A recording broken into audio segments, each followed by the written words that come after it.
First, the top headlines. Cabinet approves One Nation, One Subscription to boost access to research learning.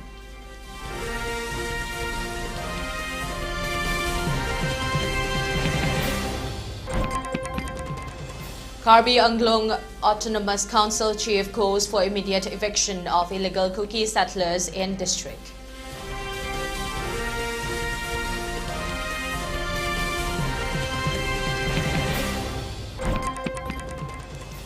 One Meitei villager from Loitang Kunal missing.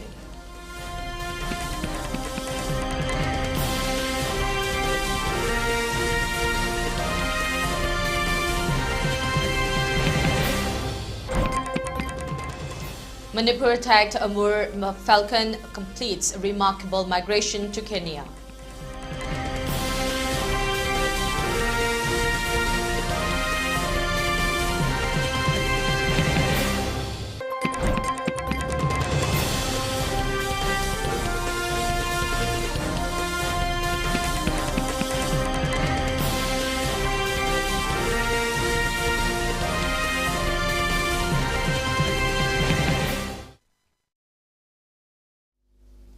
A very good afternoon. You're watching ELITETV English News and I'm your host, Soyam, Ragina, giving you the news in detail. The Union Cabinet has approved the One Nation, One Subscription scheme aimed at providing nationwide access to scholarly research articles and journals. The initiative approved on November 25 will facilitate access for government, higher education institutions and central government research and development laboratories. Taking to Twitter, PM Modi wrote, "Game changer for Indian academia and for youth empowerment. The Cabinet has approved One Nation, One Subscription, which will strengthen our efforts to become a hub for research, learning and knowledge. It will also encourage interdisciplinary studies," he added. With an allocation of Rs 6,000 crore for 2025 to 2027, the scheme will be fully digital and user-friendly, allowing students, faculty and researchers at more than 6,300 institutions to access a wide range of academic resources. This includes nearly 1.8 crore individuals across the country, enhancing research and interdisciplinary learning, particularly in Tier 2 and Tier 3 cities. The scheme is designed to complement ongoing government efforts to expand higher education access and promote research through initiatives like the National Education Policy 2020 and the Anusandan National Research Foundation managed by the Information and Library Network, a UGC autonomous body. The subscription service will support academic institutions nationwide. The initiative is expected to foster a culture of research and innovation benefiting students, faculty and researchers across diverse fields. As part of the rollout, the Department of Higher Education will establish a unified portal for access with ongoing campaigns to ensure widespread uses and awareness.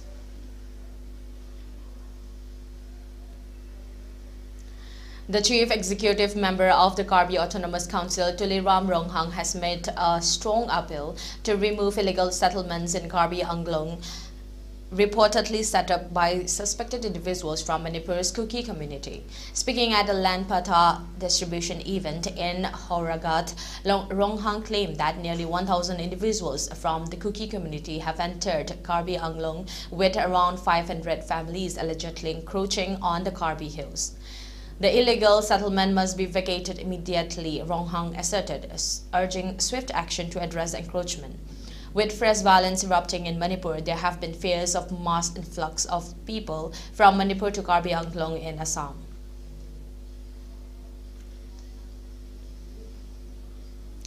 A 56-year-old man, Laishram Kamal Babu Singh, has been reported missing since the morning of November 25.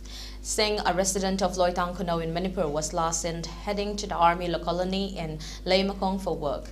Locals from the Sekmai constituency have raised concerns over the disappearance of the Meitei elder and have demanded immediate action for his safe recovery.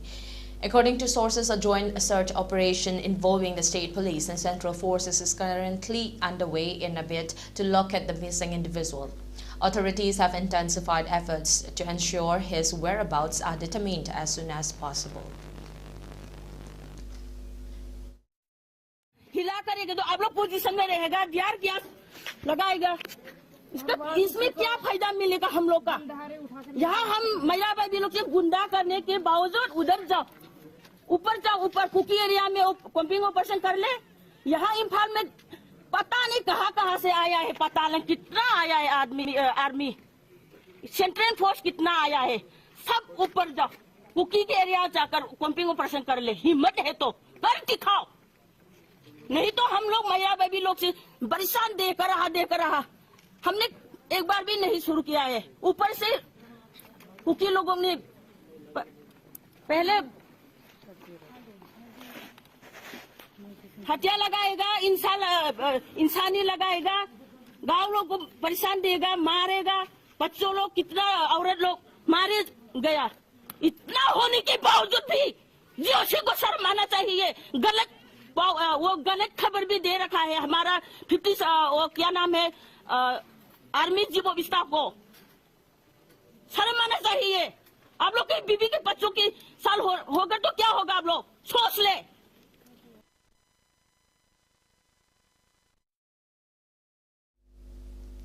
A groundbreaking wildlife tracking project has successfully monitored an Amur Falcon's extraordinary transcontinental migration, revealing new insights into avian navigation and endurance. Scientists from the Wildlife Institute of India have traced the journey of Cheolan 2, a small raptor that has traversed thousands of kilometers from Manipur to Kenya, crossing multiple countries and vast geographical areas. The male Amur Falcon, radio-tagged in Manipur's Anglong district, has completed a significant portion of its annual migration and is currently heading towards Tsavo East National Park in Kenya. The bird's journey represents a critical milestone in understanding those remarkable migratory patterns. Researchers captured the falcon on October 12 during its stopover in Manipur along with a female bird named Guangram. The tracking project, initiated in 2018 under the Union Ministry of Environment, Forest and Climate Change, aims to document the intricate migration routes of these resilient birds. After being released on November 8 with a satellite transmitter, Cheoluan 2 demonstrated extraordinary navigational skills. The falcon first reached Orissa's coastal region on November 15, then proceeded through Maharashtra before crossing the Arabian Sea to enter Somalia and subsequently Kenya. Amur falcons undertake an astonishing annual migration of approximately 14,500 kilometers, traveling from the breeding grounds in southeastern Siberia and northern China to wintering locations along southern and East African coast. These small raptors typically spend around 45 days roosting in northeastern Indian regions, replenishing energy reserves for their grueling journey. Dr. Suresh Kumar from WII highlighted the significance of this tracking mission, emphasizing the research potential to enhance understanding of long-distance avian migration patterns and conservation strategies. Manipur Congress President Kaisa Megachandra on Monday said that senior leaders of the Grand Old Party will raise the issue of ongoing conflict in the state in parliament. He also expressed confidence that all like-minded MPs of the India bloc will raise the issue in parliament during the ongoing winter session, which began in Monday. AICC senior leaders told me that the Congress party will raise demand for a discussion on Manipur turmoil in parliament, he said in a post on X.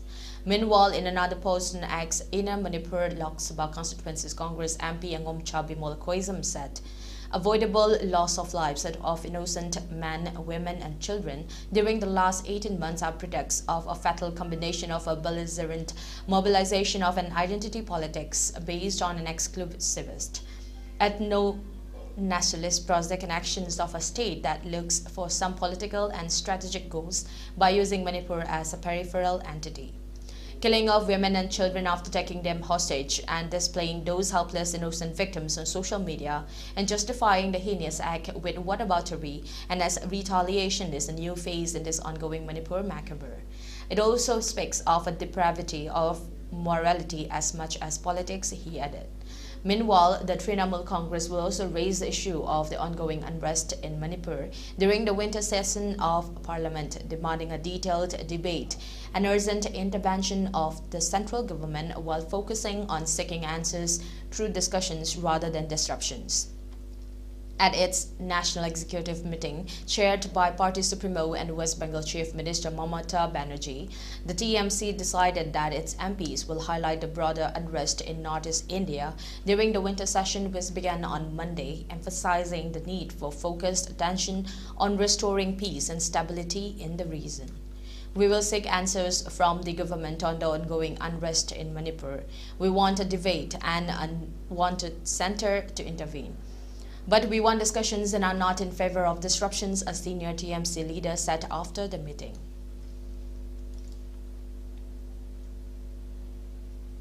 The escalating human-elephant conflict in Tezpur has raised alarm among conservationists and locals alike as rapid encroachment and environmentally harmful practices near the area's elephant corridor threaten its very existence.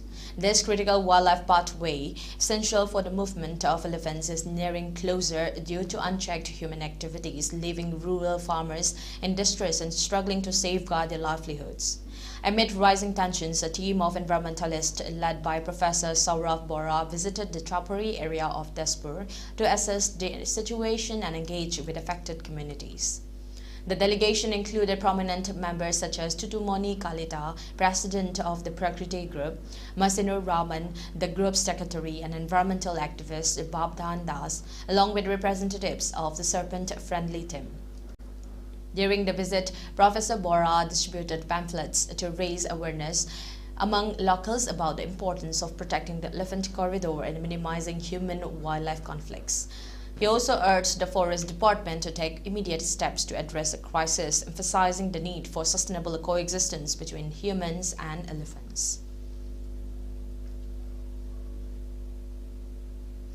Members of Northeastern Council Ministry of Donor Government of India on November 25 held a meeting with the district administration and the planning development to take stock of ongoing schemes.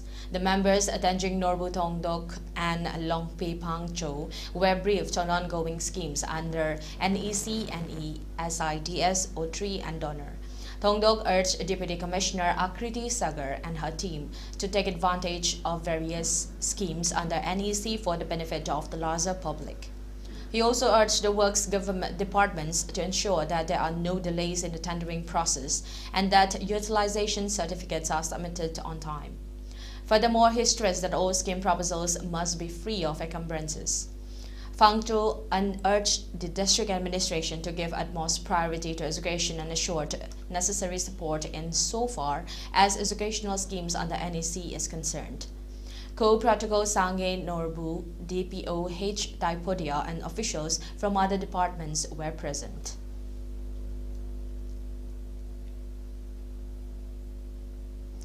The Cabinet Committee on Economic Affairs on Monday approved 2 hydropower projects entailing an investment of Rs 3,689 crore in Arunachal Pradesh. After the Cabinet meeting, Union Minister Ashwini Vaishnaw told reporters that the CCEA approved an investment of Rs 1,750 crore for the construction of 186 megawatt Tato hydroelectric project and Rs 1,939 crore for 240 megawatt Heo hydroelectric project in Yomi district of Arunachal Pradesh. Power generated from the 2 projects will help improve the power supply position in Arunachal Pradesh and will also help in balancing the national grid, the minister said. The projects will be implemented through joint venture companies between Northeastern Electric Power Corporation Limited and the government of Arunachal Pradesh. For the Tato I project, the central government will extend Rs 77.37 crore as budgetary support for the construction of roads, bridges, and associated transmission lines under enabling infrastructure besides central financial assistance of Rs 120.43 crore towards equity share of the state, the minister added. For Heo project, the Government of India shall extend Rs 127.28 crore as budgetary support for the construction of roads, bridges and associated transmission lines under enabling infrastructure besides central financial assistance of Rs 130.43 crore towards equity share of the state, he added.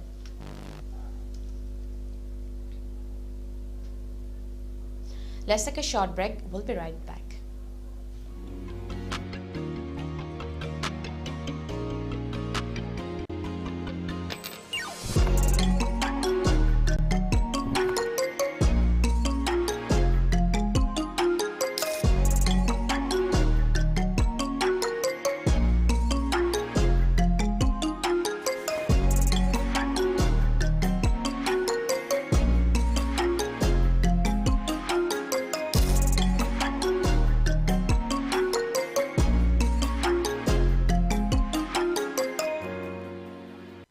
Mobile furniture na lakliba wedding season asigi anau ba contemporary wedding set furniture sing puduna lakchari loina na Manipur ihan hanba oina wedding set laibiba matamda 24 karat ki 5 gram ki gold coin free gift oina pizari mayam lengsin biraktuna mobile furniture ki 3rd edition the great wedding sales gold offer asi pre-booking tawbiduna khudong chaba silobi ho offer asi akupa information khambina bai damakta sangai product laiba mobile furniture la listen biro diabetes ko loina de hingliba sing tha magi manungda control to bangamle urea creatinine wangbasu tha magi manungda hanthaba ngamle khong hamba nungai tebasu numit mangani gi manungda fahan bangamle pile saibadi nungsang nabasu chama da chama fahan bangamle cholesterol wangba numit kunida normal oi bangamle bp wangbasu tha amagi manungda normal oi bangamle fatty liver oi basu tha amagi manungda fagat han bangamle pumnamak natural oi ba hidak makhalna lying jabani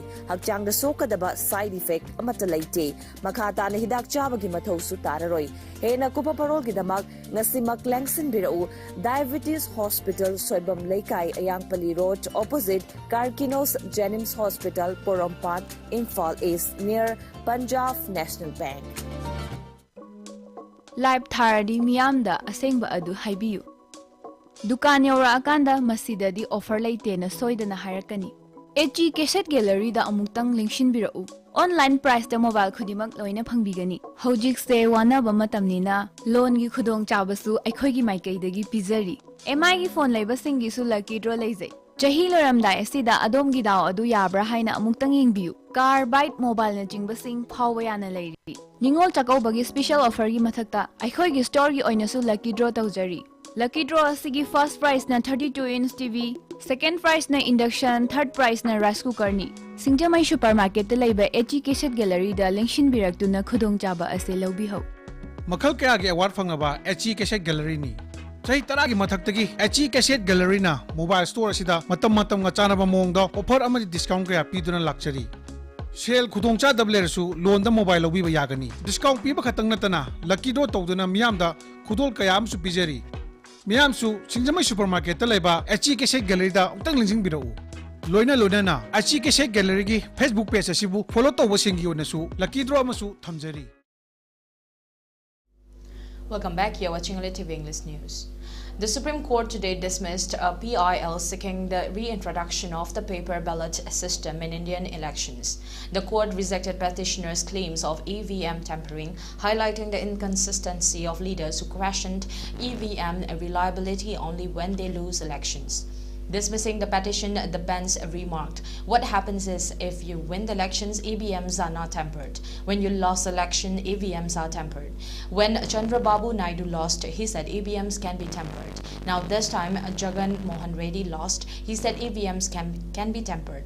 The bench, comprising Justices Bikram Nath and P.V. Varvel, found no merit in the petitioner Dr. Kaul's arguments. Justice Nath remarked, "Political parties have no problem with this system. You have a problem."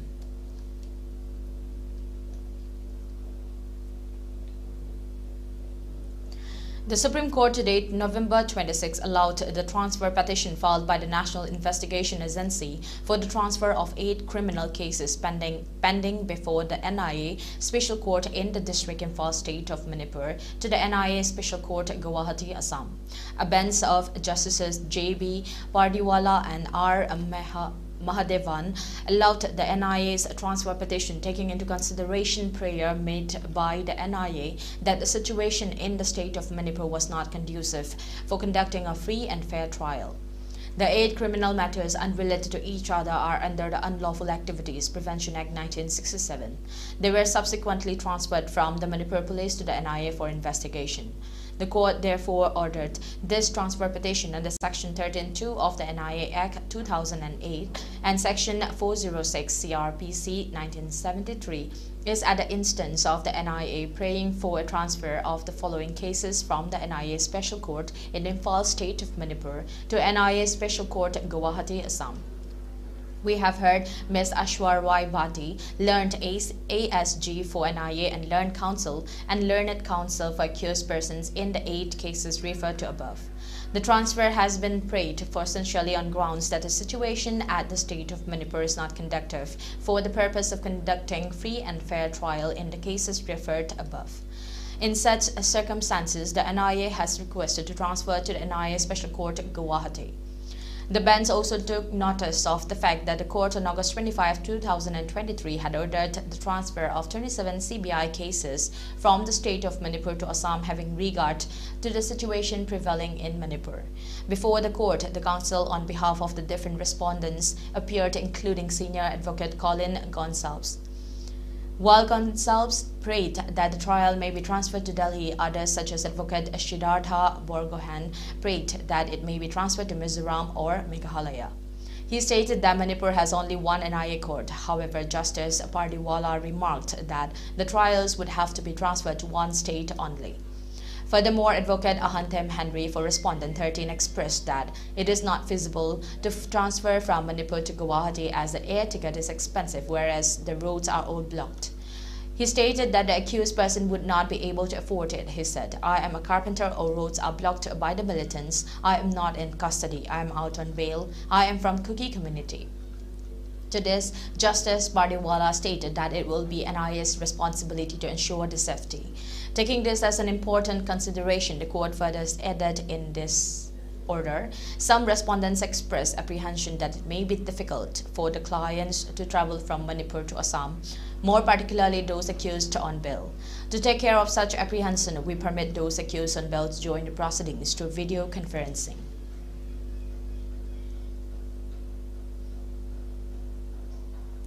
The Yimkyung Akeru Arihako Anti-Care Students Union, representing the Yimkyung Anti-Care tribes, have issued a 5-day ultimatum to the government of Nagaland.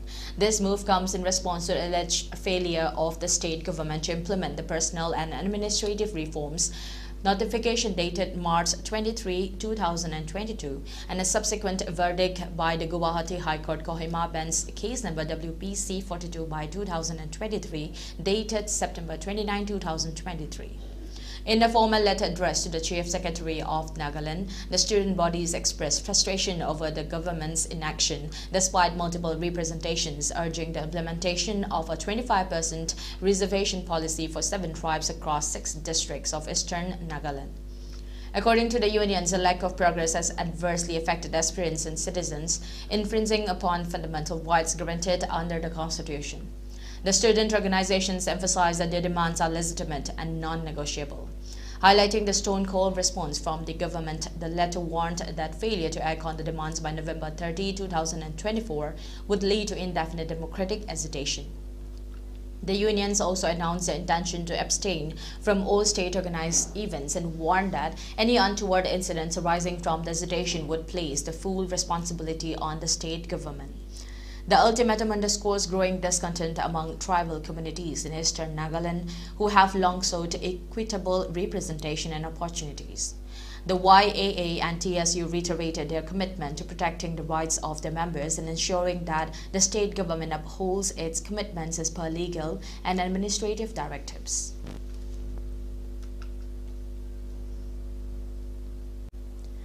The Assam Rifles organized multiple mega medical camps in Manipur aiming to serve communities grappling with conflict, displacement, and a fragile healthcare system.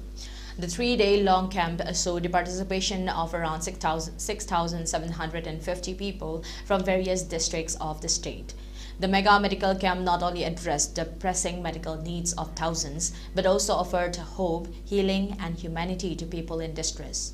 19 specialist doctors from Maharashtra and Karnataka from the Indian Medical Association joined the camp to provide much-needed medical aid. In the heart of Lelong village, the struggles of its people tell a tale of hardship. Ibrahim, an elderly resident, had long battled an undiagnosed ailment, his impoverished family helpless to seek specialized care. On November 18, an Assam Rifles convoy accompanied by 18 specialist doctors from the Indian Medical Association served over 1,200 residents, including women, children, and the elderly in the village. It was organized with the support of the Lelong United Club Association. The camp addressed diverse medical issues, offering free consultations, medicines, and life-saving diagnosis. From infants battling high fevers to elderly peasants seeking relief from chronic ailments, the initiative proved to be a lifeline.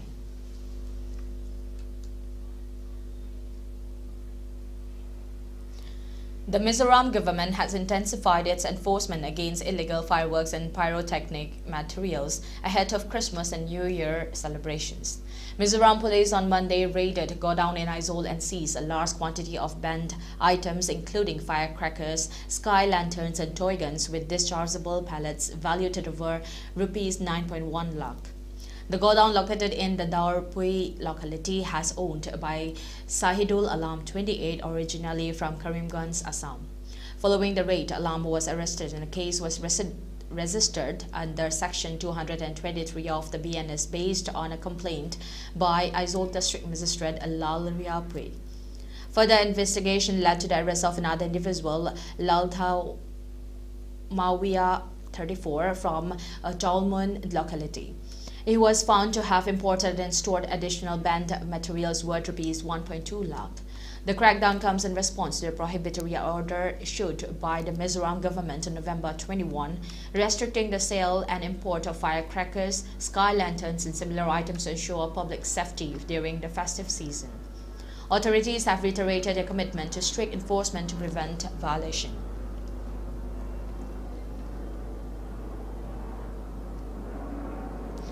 The Mizoram government is working to implement prepaid smart meters as part of its effort to align with the centre's revamped distribution sector scheme, according to officials. It was further stated that the state's Power and Electricity Department on November 21 signed an agreement with Advanced Metering Infrastructure Service Provider to install smart meters. The smart metering project is part of the RDSS designed to improve electricity distribution across the country. The department has received over Rs 170 crore from the center for installation of the prepaid smart meters. The installation of smart meters is expected to be completed within 27 months from the date of the letter of award, which was issued on October 14, while the operation and maintenance of the project will continue for 93 months thereafter, the officials said. The project will involve the installation of prepaid smart meters for 2,89,383 consumers, they added.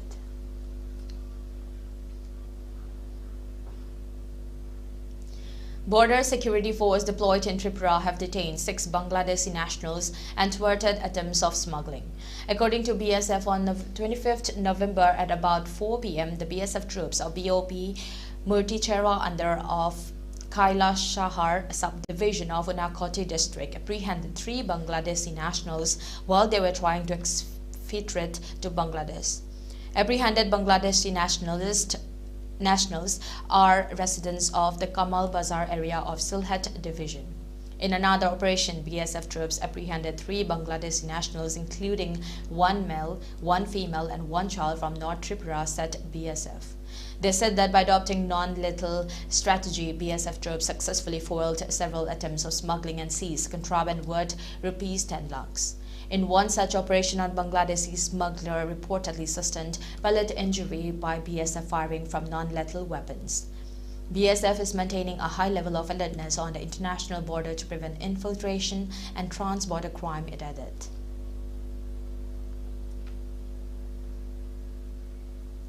The Bharatiya Janata Party in Tripura has enrolled nearly 12 lakh members during their 2-month-long membership drive, which commenced on September 9, according to a senior party leader. The leader said that the party had no MLA in the 60-member assembly with less than 2% vote share before 2018. BJP's membership in charge Bhagaban Das told PTI the party has already enrolled 11.71 lakh members in both online and offline mode. The figure will go up as the data updation of enrollment through offline mode is still going on. The number will be over 12 lakh as data entry is still going on for the members who enlisted their names through offline mode, he said. In 2019, the BJP enrolled 6.50 lakh members in the northeastern state.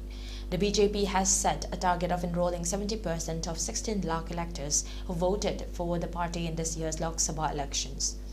The party has achieved the milestone in membership drive, which has also been successful in the tribal majority areas where our ally Tipramotha has MLAs, he said.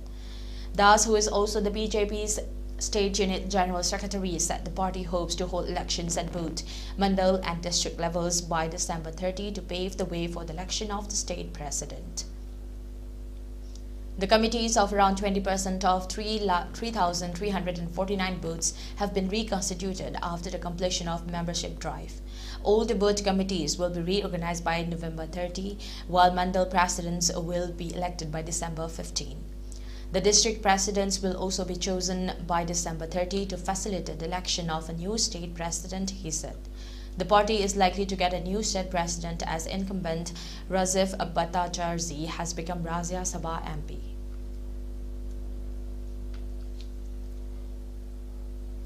A two-member inquiry committee dispatched by the Ministry of Education has intensified its investigation into alleged administrative failures at Northeastern Hill University, Shillong, conducting extensive consultations with key stakeholders. The high-powered committee, comprising former University Grants Commission Chairman Professor D.P. Singh and former Assam University Vice-Chancellor Professor Dilip Chandra Nath, spent hours hearing grievances from students, teachers and staff representatives. NEHUSU President Sandy Sutton revealed that student bodies presented comprehensive documentation detailing alleged administrative misconduct by Vice-Chancellor Professor Prava Sankar Sukla over the past 3 years. We have made it unequivocally clear that Professor Sukla's return to the university is non-negotiable. Sutton emphasized underlying the collective stance of student organizations. Northeastern Hill University Teachers Association President Professor Lakhon Kama echoed similar sentiments, presenting what he described as comprehensive evidence of systematic institutional deterioration under the current leadership. The inquiry committee's mandate covers critical areas including controversial appointments, precipitous university ranking declines, infrastructural neglect, and alleged administrative unresponsiveness. Multiple campus constituencies, including the Khasi Students' Union and non-teaching staff associations, have united in demanding comprehensive administration reforms and leadership change. The committee's findings are expected to have significant implications for NEHU's future governance and institutional integrity.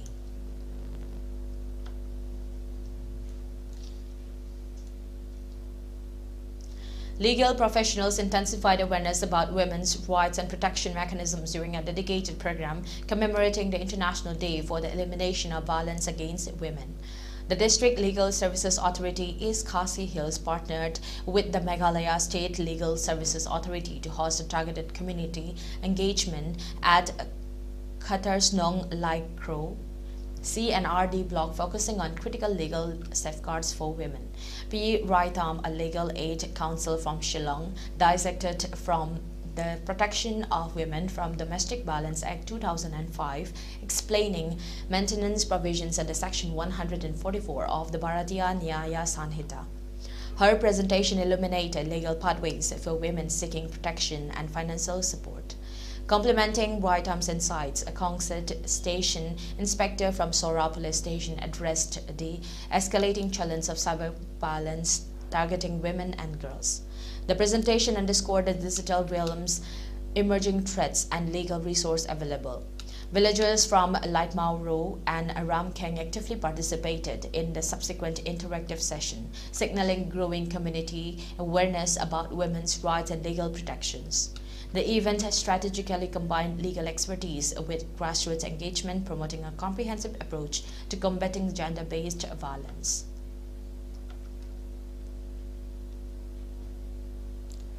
Let's take another short break. We'll be right back.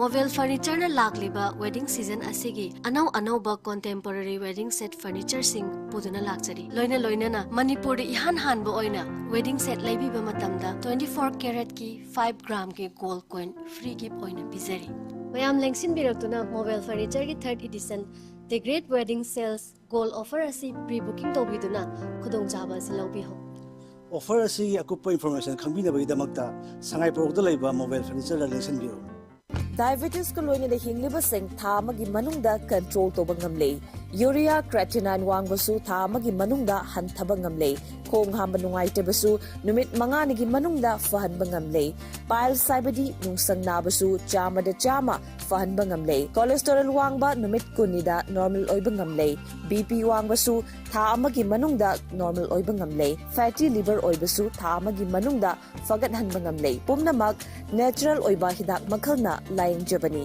hakchang da sokadaba side effect amata laite makata na hidak chabagi mathau su tararoi hena kupa parol gidamak ngasimak langsin birau diabetes hospital soibam laikai ayangpali road opposite Karkinos Jenims Hospital Porompat Imphal East near Punjab National Bank.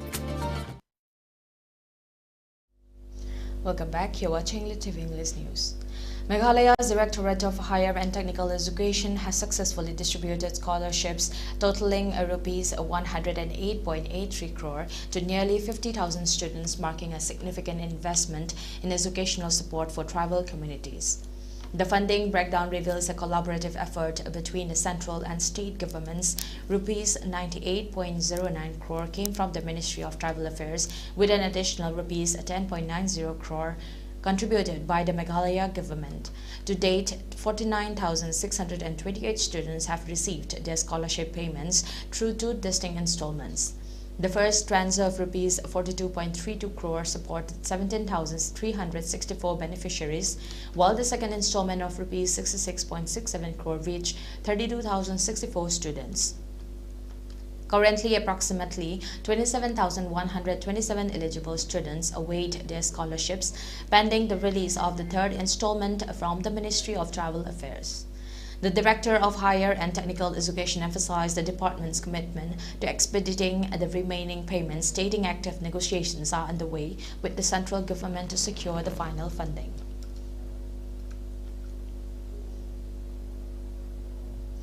The Border Roads Organization has intensified its efforts to restore critical road connectivity in Sikkim, an official reported on Monday, November 25. The repair work on the Gangtok-Chungthang road, particularly an 8-kilometer stretch between Naga and Theng, is progressing rapidly despite challenging weather conditions and rugged terrain. The dedicated workers have shown exceptional commitment in rebuilding the damaged infrastructure, stated an official release. This section of the road had been severely damaged during the glacial lake outburst flood in October 2023, followed by a devastating cloudburst in June 2024. Restoring this vital stretch is expected to significantly improve travel to North Sikkim and enhance tourism prospects in the region, the statement added. Meanwhile, the BRO is also focusing on critical surfacing work along the Galep-Jayagong Road, a high-altitude route leading to renowned Gurudongma Lake near the India-China border.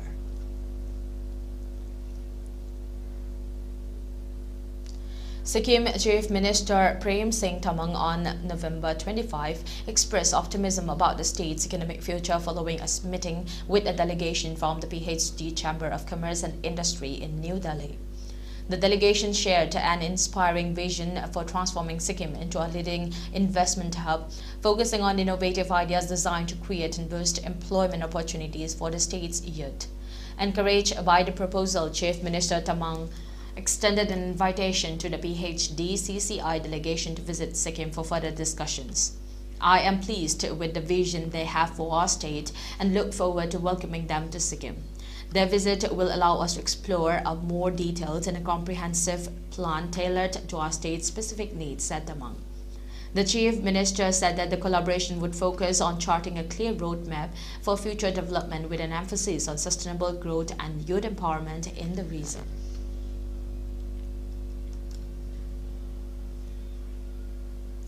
Sasanka Gogoi, hailing from Demau, brought pride to Assam by clinching a bronze medal in the under 57 kg category at the World Cup Final 2024 hand-to-hand fighting championship. The prestigious tournament took place from November 20 to 23 in Astana, Kazakhstan. Sasanka was one of 4 athletes representing Assam at the global event, highlighting the region's growing prominence in combat sports. Adding to Assam's representation, Devazat Gogoi, the General Secretary of the All Assam Hand-to-Hand Sports Association, served as a referee at the championship, underscoring the state's contribution to the sport's success on an international stage.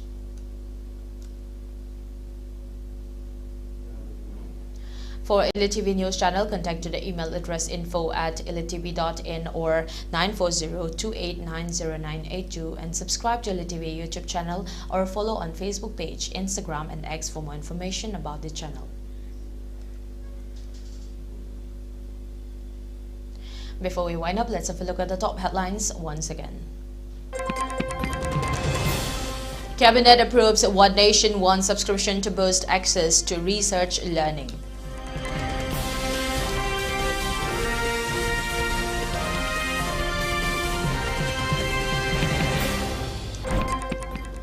Karbi Anglong Autonomous Council Chief calls for immediate eviction of illegal Kuki settlers in district.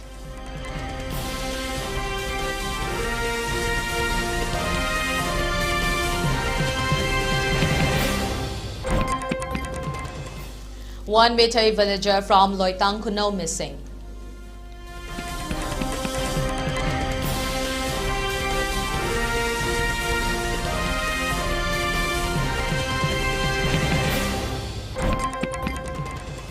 Manipur tag Amur Falcon completes remarkable migration to Kenya.